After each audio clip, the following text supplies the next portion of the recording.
I can't believe I found this. If you are a fan of vintage makeup or the 1960s, then you're definitely going to want to see what's in here. There's a name on it. Okay, this is a makeup kit from the 1960s from the brand Fashion 220. You get a cleansing cream, a skin refresher, lipsticks, translucent powder, throat lotion, liquid makeup, a blending rouge. It has the original pamphlet with prices of everything.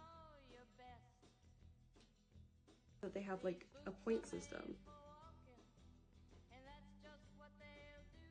Everything I guess you could get with your points. Eyeliners from the 1960s. These are like eyeshadow sticks. Bro, it's crazy. Oh my god. Apparently my ADHD was ADHDing this day, and the things you just saw, including this stuff here, was actually on the bottom. Anyway, this is a lip brush, obviously. And then this is a little heart sponge. And this is actually a refillable eyeliner. And here are the little refillable things. It's kind of like a mechanical pencil. And then a really old mascara. Follow for more. I'll talk to you later. Bye.